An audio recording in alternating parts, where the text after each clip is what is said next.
Hero Alam হচ্ছে বাংলাদেশের একজন গান দর্শন করার উন্নত মানের একজন শিল্পী। আমরা তাকে পেয়ে গর্বে গর্ভবতী হয়েছি। আমি বুঝি না কেন যে এর উপর বাংলার মানুষ অত্যাচার, হামলা, মামলা, মার ধর দর্শন করতেছে, আমার মাথায় ধরতেছে না। আমি আপনি কিছু চুপ বুঝি থাকেন। না। কি আমি হয়েছে? কেন চুপ থাকবো? কি আপনি হয়েছে বলেন, বলেন। আপনি কিভাবে হিরো আলমকে এভাবে মারতেছে, দর্শন মার ধর এভাবে কে জন্য করতেছে? হিরো আলমের উপর টর্চার করার কিছু কারণ আছে। কি কারণ আপনি আমাকে বলেন।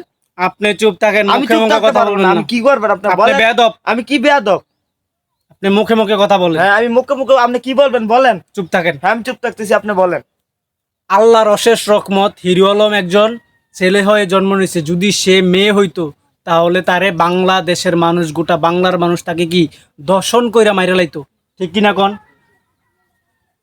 মাইরা লাইতো। হিরো আলম একজন গান দর্শন করার উন্নত মানের একজন শিল্পী। যদি বাংলাদেশে কোনো ধর্ষণের তালিকায় কোনো প্রতিযোগিতা থাকতো তাহলে কি হিরো আলম মেডেল পুরস্কার পাইতো নিঃসন্দেহে, এতে কোনো ভেজাল নাই। বাবুরে, বাংলা ইন্ডাস্ট্রির যত গান বাইরাক সব গানের দর্শন করুন লাগবো কিল্লাই। বাবুরে, তোর যোগ্যতা যতটুকু, তুই অতটুকু যোগ্যতা নিয়ে ফিরে থাক। তুই নির্বাচনে দাঁড়াইতে যাবি কিল্লাই? তোরে মানুষ নিতে পারে না, সাধারণ মানুষ তোরে মানতে পারতেছে না, তোরে সাধারণ মানুষ কোনোভাবে নিতে পারতেছে না। তুই কেন নির্বাচনে দাঁড়াবি? এটা আপনি আমাকে একটা যুক্তিক একটা পরামর্শ দেবেন। আচ্ছা, নির্বাচনে দাঁড়ালে কি এটা দোষ? অবশ্যই দোষ। কেন? আপনি কথা বলতে পারেন না, আপনার যোগ্যতা নাই, আপনার মানুষ আপনাকে সহ্য করতে পারে না। আপনি গানের আসরে আছেন, সেখানে আপনি ভালো আছেন, বেস্ট আছেন। আপনি কেন নির্বাচনে দাঁড়াইবেন? আপনাকে মানুষ নিতে পারতেছে না, সাধারণ মানুষ ঠিকঠাক মতো আপনার কি গ্রহণ করতে পারতেছে না। আপনার যে অত্যাচার, যে টর্চার আপনি বাংলার মানুষের উপরে শুরু করে দিচ্ছেন, এগুলা কোনোভাবেই কি মানুষ নিতে পারতেছে না। বাবু, এই জন্য এর উপর দর্শন চালাবে? অফকোর্স দর্শন চালাবে। কেন ওটা? আর ভুল হতে পারে। আপনি মুখে মুখে কথা বলতেছেন কিন্তু আপনি বেয়াদব। আমি বেয়াদব? আপনি বলেন বলেন। বাংলাদেশের মানুষের উপরে অত্যাচার, অবিচার, জুলুম যেভাবে শুরু করে, আপনি দেখেন কয়েকদিন আগে মির্জা ফখরুলের নামে কিন্তু সে মামলা করছে। আপনি কি জানেন? আমি এটা শুনি নাই। আপনি কি কথা বানিয়ে বলছেন? আমি কথা বানিয়ে বলবো কেন? আমি কথা বানিয়ে বলছেন। আমি দেখি নাই মির্জা ফখরুল আলমগীরের নামে মামলা করতে। আপনি নেট দুনিয়াতে আপনি ঢুকেন, আমি আপনি জানেন ঢুকি। কিছু? আপনি কত ঢুকেন? আমি আপনার থেকে বেশি ঢুকি ভাই। এভাবে হিরো আলমের উপর অত্যাচার করছে, এটার একটা কারণ আছে। কয়েকদিন আগে হিরো আলম মির্জা ফখরুলের নামে কি মামলা দিছে, তারপর রুহুল কবির রেজবির নামে মামলা দিছে।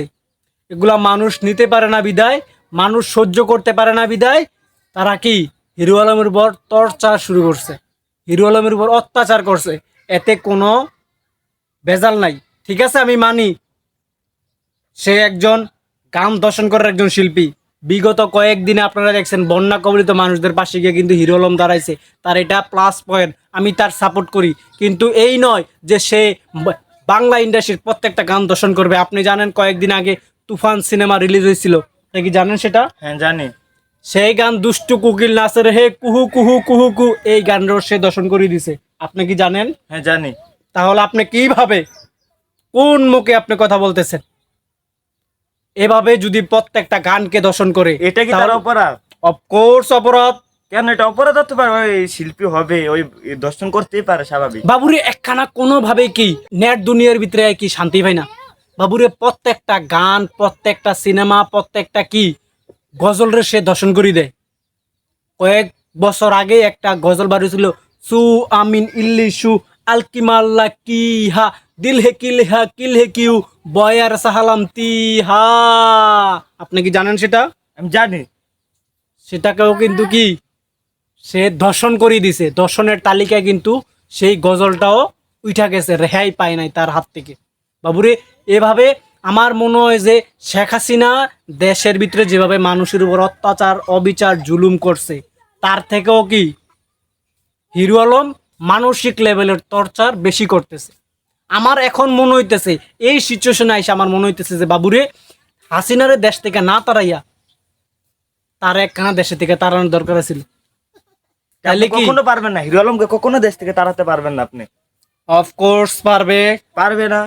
আপনি কথা বলবেন না, আপনি আপনি পারলে কিন্তু মুখে দেখায়েন। মুখে কথা বলেন, আপনি হ্যাঁ। কিন্তু বেয়াদব। হ্যাঁ, আমি বেয়াদব, আপনি ভালো। এভাবে এটা মানা যায় না কোনোভাবে, এটা আমরা মানতে পারি না। এরকম জুলুম অত্যাচার অবিচার আমরা মানতে পারি না। হ্যাঁ, তার জন্য আমারও কষ্ট লাগে, তার জন্য আমারও মন কান্দে, আমারও প্রাণ কান্দে।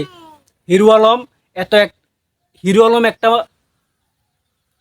লো লেভেল থেকে উঠে আসে একজন কি মানুষ, রাস্তা থেকে উঠে আসে একজন গানের শিল্পী। আর সেই শিল্পীর উপর মানুষ অত্যাচার করবে সেটা আমিও মানতে পারি না। কিন্তু একটা দিক থেকে আমার মানতে হয়, গান দর্শনের একজন গানপ্রেমী মানুষ সে। আপনি কি জানেন সেটা? আপনারা যদি তার ভিডিওগুলো না দেখে থাকেন তাহলে দয়া করে নেট দুনিয়া থেকে দেখে আসবেন তার গানের কিভাবে সে গানের উপর অত্যাচার দর্শন চালিয়ে যাইতেছে, নিয়মিত সে গান দর্শন করতেছে। এটা মানতে পারতেছেন? ঠিক আছে, যদি ভিডিওটা আপনার ভালো লাগে একটা শেয়ার করে দিবেন, লাইক করে দিবেন, আর আপনার মতামত অবশ্যই কমেন্ট বক্সে জানাই যাবেন। আপনার কিছু বলার আছে? না, আপনি বলেন। আপনি যা বলছেন তাই সারবো। আপনি হিরো আলম নামে অনেক গীবত গাইছেন ভাই, আমার কিছু বলবো না। আর কখনো মুখে মুখে কথা বলবেন না। আপনি চুপ করেন ভাই। বেয়াদব কোথাকার।